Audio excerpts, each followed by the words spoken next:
ngerjain tugas dari Bu Guru ah. Apa ya tugasnya? Ternyata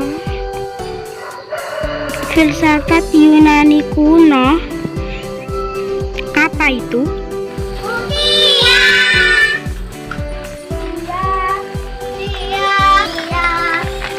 Kalian tahu nggak filsafat itu apa? Nggak tahu.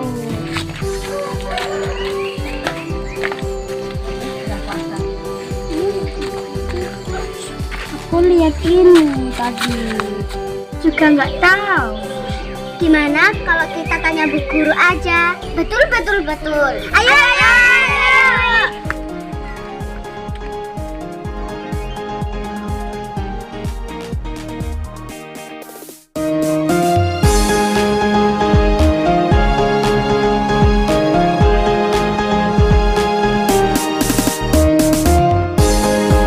Assalamualaikum warahmatullahi wabarakatuh. Perkenalkan, nama saya Uswatun Hasanah dari Prodi Ilmu Al-Quran dan Tafsir UIN Wali Songo Semarang. Pada kesempatan kali ini kita akan membahas tentang ilmu filsafat. Bagaimana sebelum kita mempelajari ilmu filsafat dan pelajaran apa yang bisa kita ambil dari ilmu filsafat setelah kita mempelajarinya. Oke, langsung saja kita simak video berikut ini. Oke, filsafat. Apa itu filsafat? Kalau pribadi saya sendiri, jujur, di waktu kecil saya dari background pendidikan yang Islamik lah bisa dibilang ya. Soalnya dari MI, terus MTS, MA, itu kan background keislamikan gitu ya. Jadi di situ saya tidak pernah menemui ilmu filsafat. Dan jujur, pertama kali saya mempelajari ilmu filsafat ketika saya berjenjang di perguruan tinggi, yaitu di UIN Wali Songo Semarang. Jadi pertama kali saya belajar ilmu filsafat baru kali ini. Sebelum mempelajarinya, kita nggak tahu apa sih ilmu filsafat, bagaimana pembahasannya, gimana kita belajar. Itu masih di atas ambang-ambang ya. Jadi kita benar-benar nggak tahu apa itu ilmu filsafat. Tapi setelah kita mempelajarinya, akhirnya kita menemukan hal baru.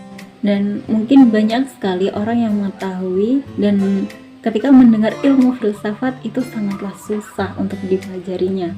Dan bahkan orang-orang bertanya-tanya, ada yang sama sekali tidak tahu tentang ilmu filsafat. Pertama kali mendengarnya saja, apa itu filsafat, seperti itu.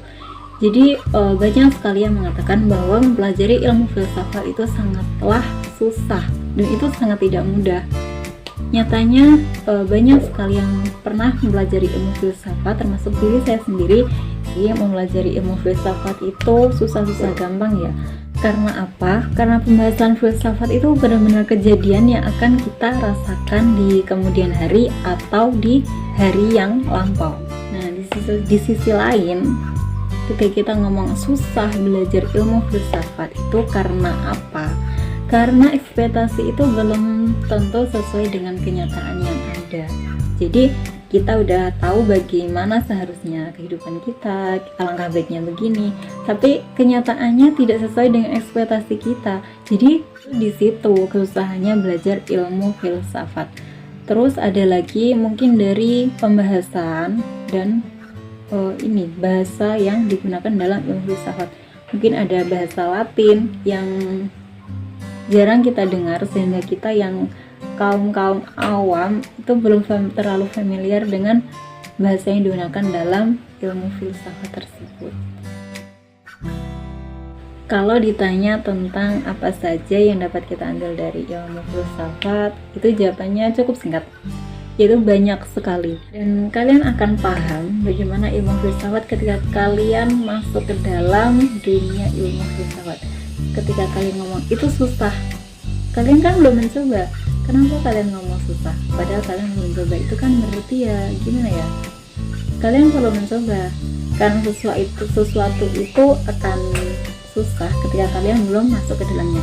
Ketika kalian sudah masuk ke dalamnya, kalian akan menjalaninya. Dan ketika kalian sudah menjalani, mau tidak mau kalian harus sampai pada tujuan tersebut.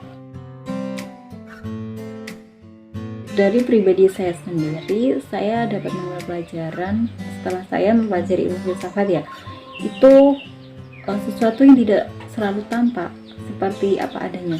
Jadi walaupun sesuatu itu tidak nampak wujudnya, kita bisa merasakannya. Contoh, maaf ya sebelumnya, tuh kentut ya, kentut itu tidak ada wujudnya, tapi nyatanya kita bisa merasakannya. Kita jadi lebih lega kayak gitu, terus lebih nyaman ketika sudah mengeluarkan angin. Iya, setelah mempelajari ilmu filsafat, kita juga lebih mengetahui tentang diri kita sendiri dan bagaimana dunia kita. Pada intinya, kita lebih bisa menempatkan diri pada kondisi apapun, begitu. Contohnya, ketika kita diajak serius, berarti kita harus siap. Ketika ada waktu bercanda, ya mau tidak mau, diri kita harus menempatkan pada hal yang sesuatu yang humoris, sehingga kita bisa ikut menempatkan diri kita sesuai keadaan tersebut. Nah, ketika mempelajari ilmu filsafat tersebut, kita juga harus teliti, kita harus kritis, kita harus benar-benar memperhatikan begitu ya. Kalau enggak gitu, kita benar-benar nggak paham alurnya bagaimana begitu. Nah, dari mempelajarinya kita harus dengan sekritis itu, dan kita pun akhirnya terbiasa menjadi orang yang kritis. Dalam pemikiran kritis tersebut, kita bisa membedakan mana yang baik untuk diri kita dan mana yang buruk untuk diri kita. Jadi kita sudah bisa memilah-milah secara tidak langsung ya. Nah, di samping itu kita juga bisa mengembangkan kemampuan kita dalam hal berpendapat dengan jelas, terus berpikir dengan logis. Kita juga bisa melihat dan mempertimbangkan pendapat melalui kacamata yang lebih luas. Soalnya pendapat orang itu pasti berbeda-beda, dan setiap orang itu memiliki perbedaan yang sangat banyak sekali, dan itu tidak bisa kita pungkiri. Mungkin banyak sekali ya pelajaran yang bisa kita ambil setelah belajar ilmu filsafat yang tidak bisa saya sebutkan satu persatu, karena yang saya rasakan ya dari beberapa pelajaran di atas itu yang sudah sangat saya rasakan setelah mempelajari ilmu filsafat. Nah, namun itu sekiranya yang dapat saya terapkan dalam kehidupan sehari-hari saya. Dan untuk yang terakhir, jangan pernah takut mencoba dan jangan pernah berhenti berusaha, karena keberhasilan akan tiba jika ada usaha diiringi dengan doa. Oke, mungkin cukup sekian pembahasan tentang ilmu filsafat dan pelajaran apa yang bisa kita ambil dari ilmu filsafat. Mungkin ada banyak sekali ya manfaat setelah belajar ilmu filsafat yang tidak bisa saya sebutkan satu persatu. Namun garis besarnya itu terdapat di penjelasan di belakang tadi. Mungkin cukup sekian dari saya. Bila ada kata-kata yang kurang berkenan, saya mohon maaf yang sebesar-besarnya. Wassalamualaikum warahmatullahi wabarakatuh.